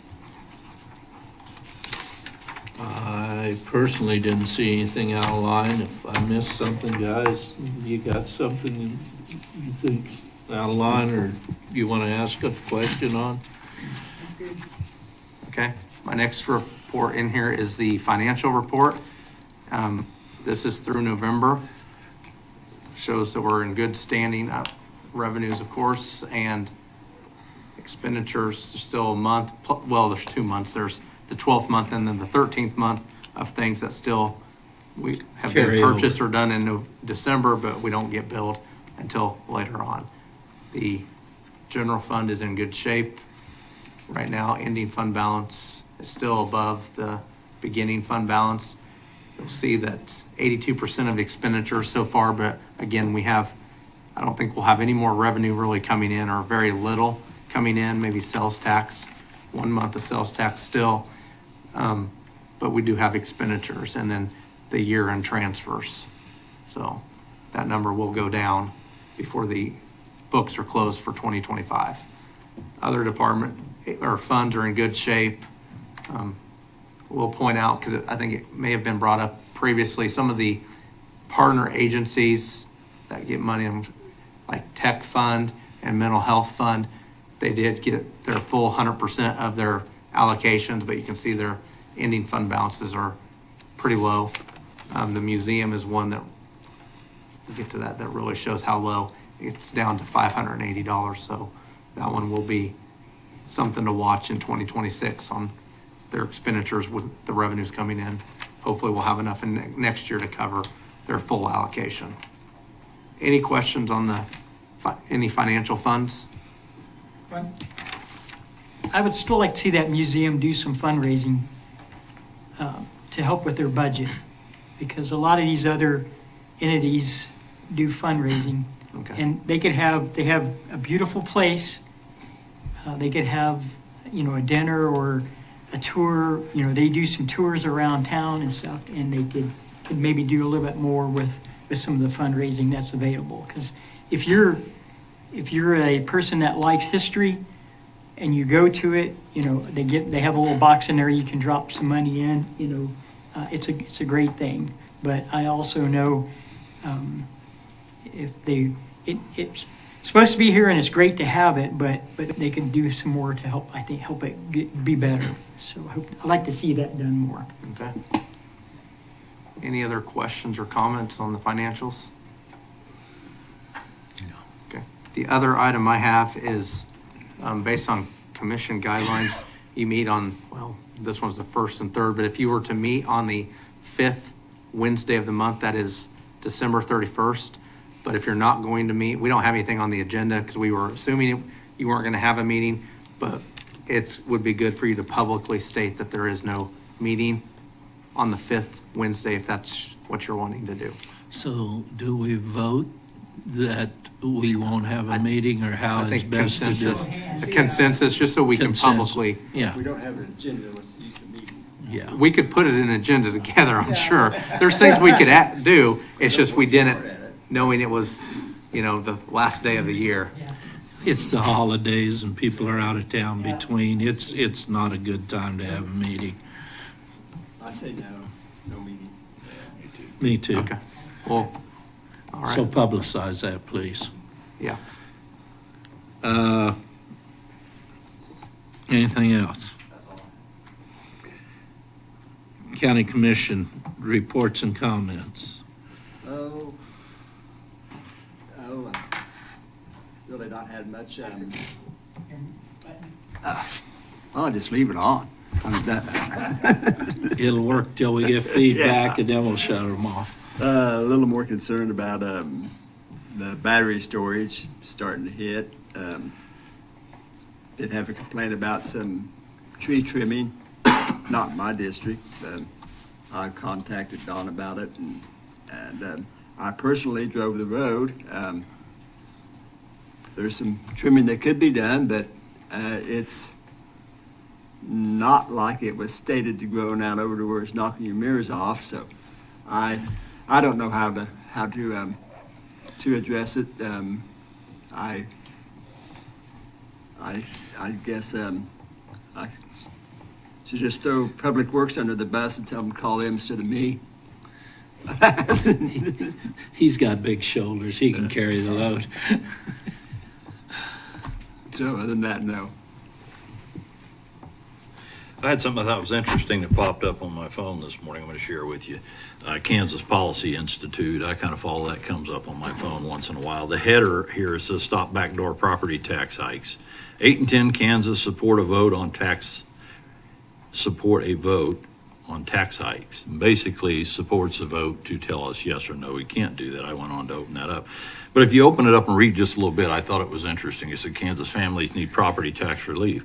I don't disagree with that at all, but in Kansas, property values have skyrocketed, causing property taxes for the most families to jump 25% over the past 3 years. Families are left wondering. Now, I stopped there because it goes on and it talks about property appraisals raising property tax. This is coming out, I assume, out of Topeka or somebody writing for that. And that does not dictate the taxes going up. It's a deceptive article at best. Families are left wondering how they keep up. No one should have to face should face surprise tax hikes that make them harder to thrive in Kansas. I stopped and kind of analyzed this morning just because I wanted to say publicly that we didn't throw anything surprisingly out, working several months with the budget, trying to bring it down. Your staff and you brought it down $2 million. We wanted to see it go another 2, and it just couldn't happen to go to a revenue neutral. It was an impossibility.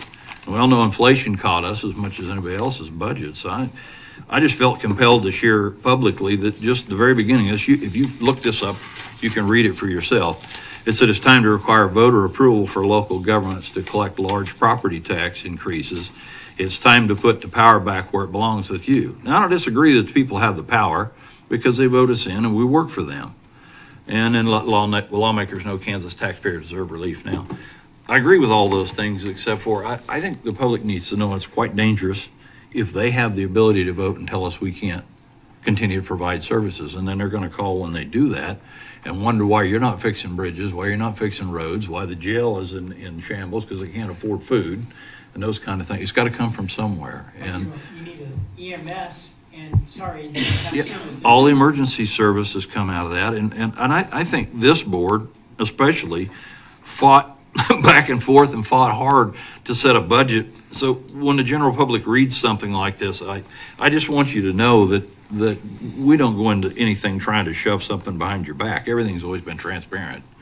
And I think these kind of articles are so misleading to the public that they don't understand. Michael and I had some meetings. We went out even in my district to try to share with people, Michael Plank, the appraiser, I better say who he is, so to go out and show people how the tax hike actually happens if we have to raise it. It's not based on appraisals. That's dictated by the sales in the past year. And so just be careful, folks, when you see these things that you're not being misled. I want to add to that. Yeah. The process. We brought all our department heads in to try to get that final $2 million. We and did. That was you asking for it. We did. A couple of us asked for 20% and 15%. And in fact, I had a department head that tell me, said, where would you like to cut it from? So I don't know your budget. I don't know if you can get it, but I'm asking you to dig deep and see what you can find. And every one of them did that here as hard as they could do that without giving up services or personnel. And that's admirable. It really is. And when they told us what we would have to give up for the population and the safety of the community, it was our decision to go with the budget that we had arrived at prior to that, which was mostly an increase for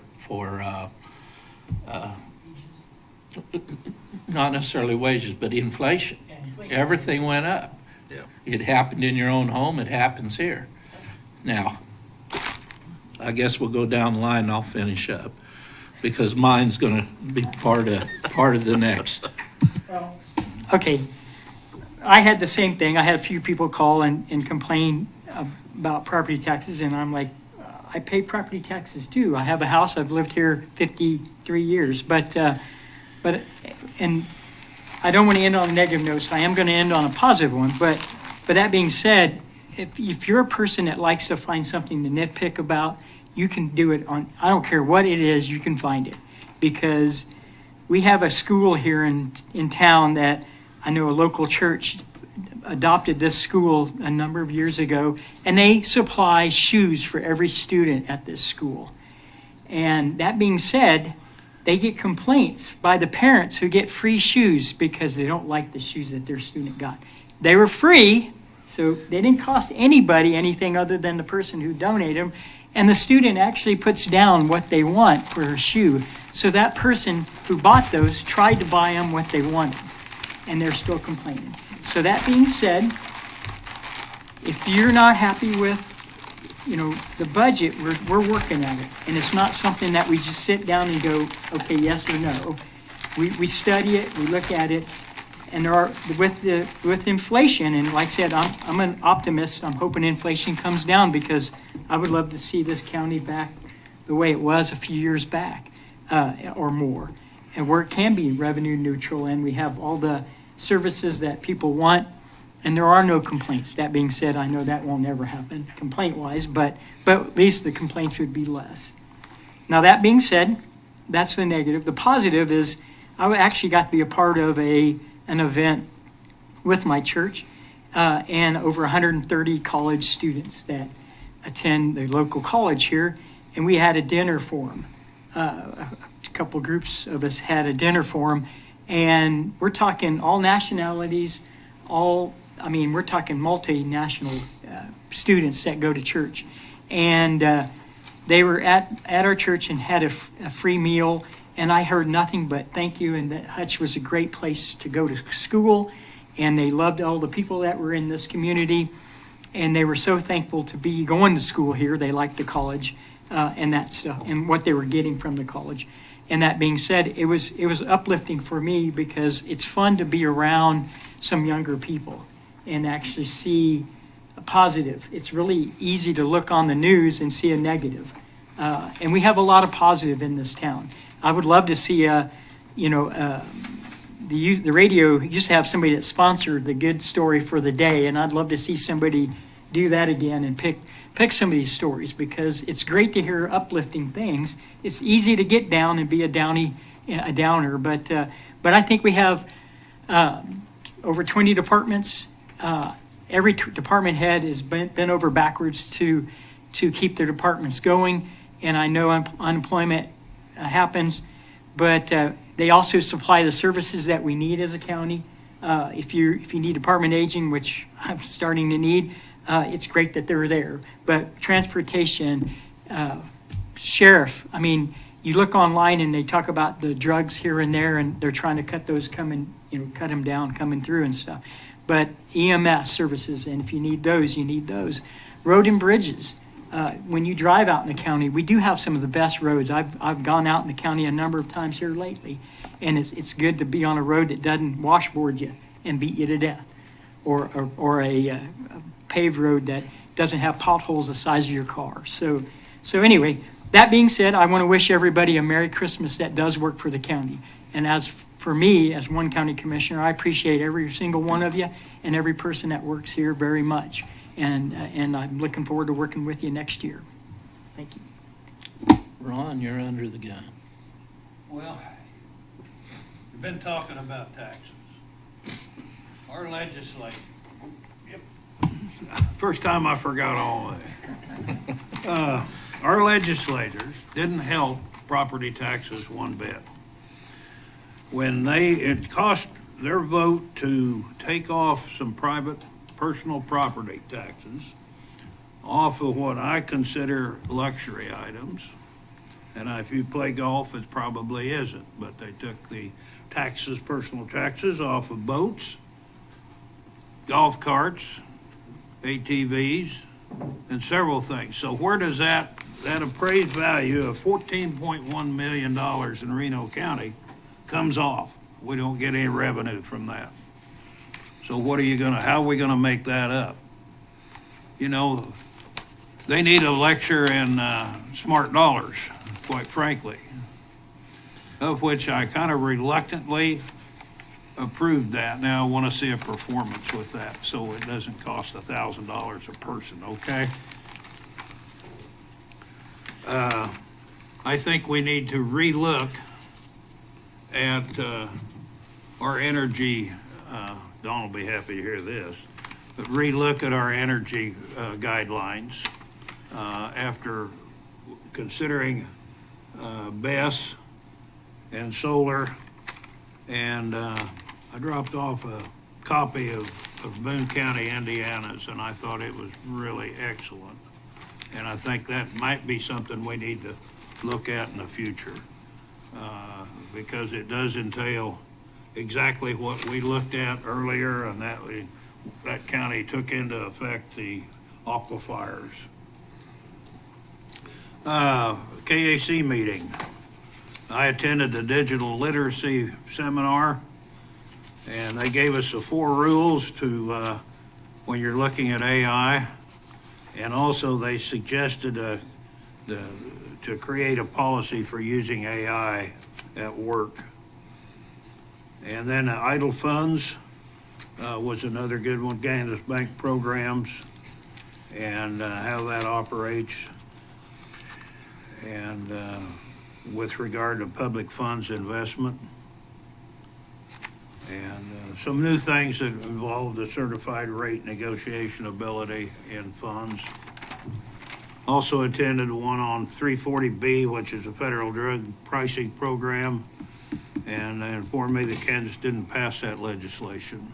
So, and I thought that the housing was really excellent.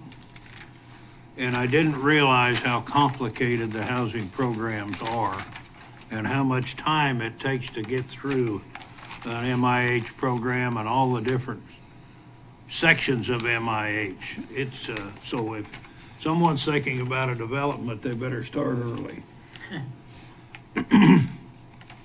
And what money's available out there and how it's used and maximum awards.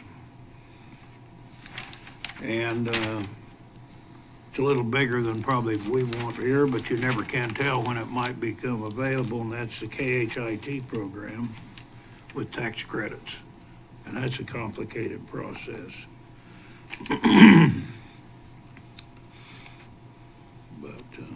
I thought as a whole it was a pretty good conference.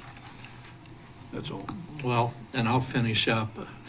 Ron talked about a lot of stuff on the conferences. I attended several, and a lot of these sessions and what happened came out in the regular meeting. I do want to say that it was my privilege to wear the Reno County name tag. We had a lot of employees there because it was close by, and they were in their individual organizations, they were educating themselves. We were fortunate to even have some of our employees be the educators, be the presenters. Helen? We also we were talking about legislative lobbying and that sort of thing. Our health department head was on the committee for some of those rules as a representative for all other health departments. So our county had people in key places during that deal. The other short thing I'll say, you ask questions, you mix and mingle, you eat with different people every meal. And I made it a point to ask if any other counties have this fraud alert with their properties. I know which Sedgwick County does. They were about a week ahead of us. But our county is one of the few counties that I had contact with in this state that actually, we can't just give it to you. You've got to go ask for it, statute. But our Register of Deeds has got it set up. You can go online. If you're not good at going online and doing things that way, they will help you at the Register of Deeds. Anything that's presented to them on property with your name on it, names you designate, will be reported to you immediately because of our electronic. We're fully electronic now. And a lot of them aren't, so they can't offer it. Others, it's a blank stare. As you see the TV commercials, right now that's one of the biggest frauds that's happening. People taking over ownership of your home and you don't know it. So I encourage the citizens of Reno County, and in my district where people own stuff in both counties, Sedgwick and Reno, they're both have this available. So get your name on the list. So it's something that doesn't cost the taxpayers, but I've had 3 occasions where if this would have been in place, would have helped me tremendously. The fact is, it wasn't. Got lucky as heck, figured it out, got it taken care of before anybody could fraudulently do something. So please take advantage of what our people have offered you. You did a good job in electing who you elected in those positions.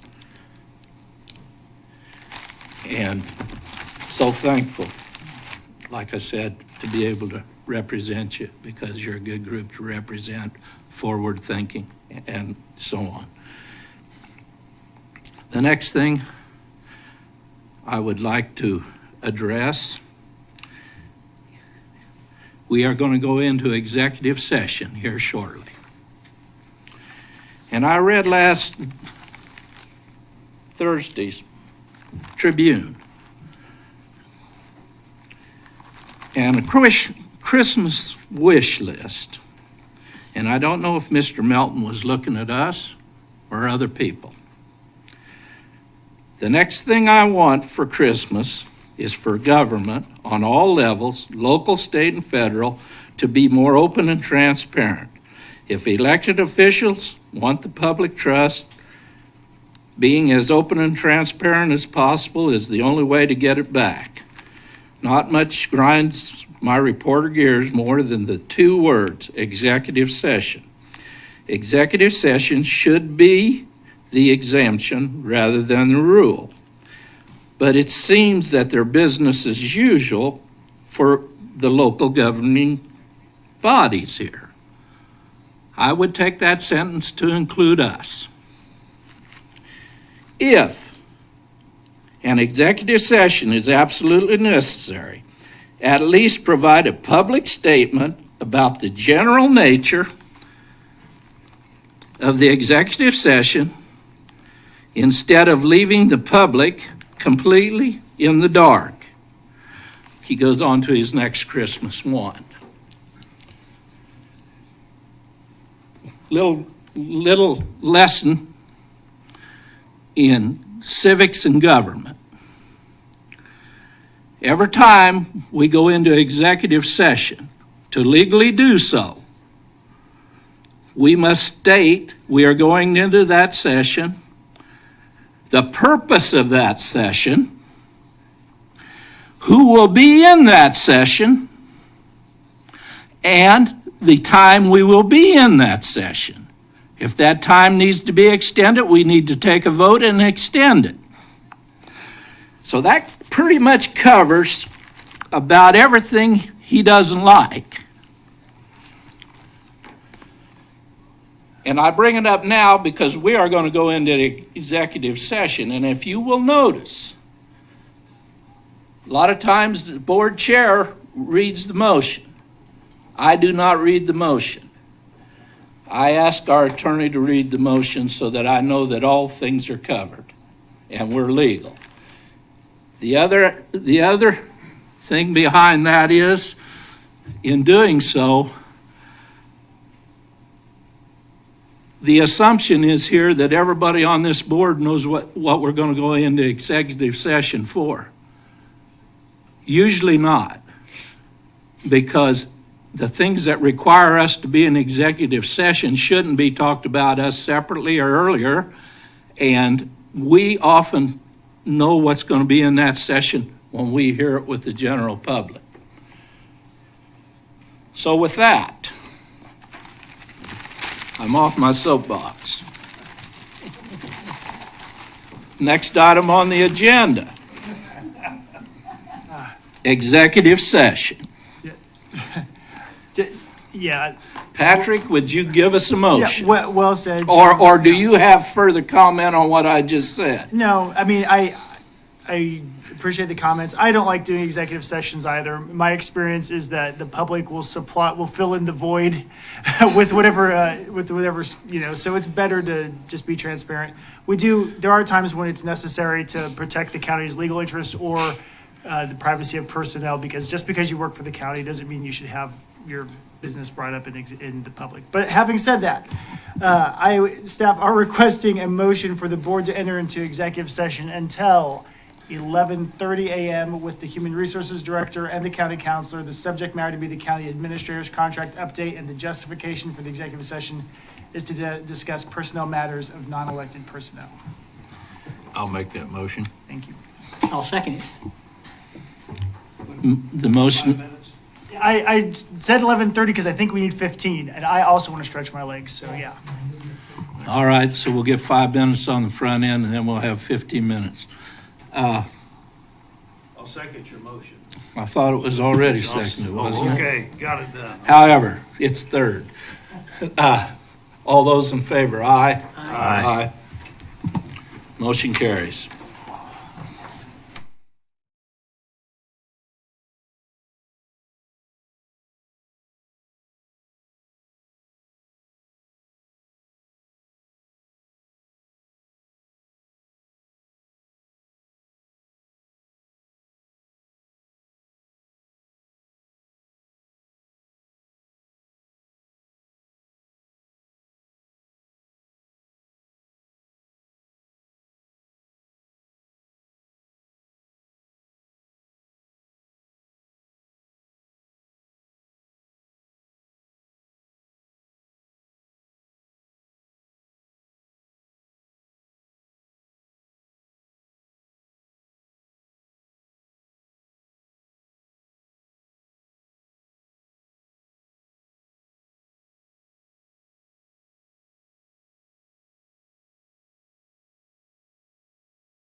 On air?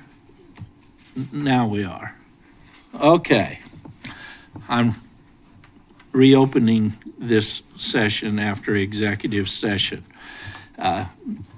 No business was taken care of during that session, but we have some business to take care of as of now. Commissioners, staff was requesting you to accept the county administrator employment contract effective January 1, 2026, the updated version of the county admin's contract. Do we have somebody that wants to make that motion? I will make that motion that we accept the contract as presented by staff and with a comment. Thank you for all the work that you do above and beyond some days that you do. We appreciate you being here. I'll second that with the same sentiment. Thank you for all you do and for helping me get along and learning. So. Thank you. You second it? Yep. All right, we got a motion and a second. Is there any further discussion? Yeah, and I think I discussed with you because I did the interview. And with that, let's have a vote. Commissioner Parks, Yes. Commissioner Vincent, Yes. Commissioner Winger, Yes. Commissioner Hurst, Yes. Commissioner Bogner. Yes. No, motion carries unanimously. Thank you, Commissioners. And then we asked to amend the agenda earlier, and I would ask for a motion for the board to enter executive session until 11:35 a.m. with the county administrator, human resources director, and county counselor. Subject matter to be the position of county counselor, and the justification for the executive session is to discuss personnel matters of non-elected personnel. There's been a few minutes that went by. Is 3 minutes, Yeah. 4 minutes enough? I think so, and I know we have at least one commissioner that Yes. says it has places Good to enough. be. And Good enough. So do Good I. enough. So- Just wanted to make sure. All right. We need a motion to go into executive session to make this Someone would right. adopt my motion, yeah. Yeah, I'll make a motion to go into executive session. you'll second. I'll second it. But yeah, Yeah, with the requirements. So, yeah. thank you. So with that, we've got a motion on the table. Abigail? Commissioner Parks, Yes. Commissioner Vincent, Yes. Commissioner Winger, Yes. Commissioner Hurst, Yes. Commissioner Bogner. Yes.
I see we're back on the air, so I will reopen this meeting. Probably should be stated that no action was taken by this commission during that short session.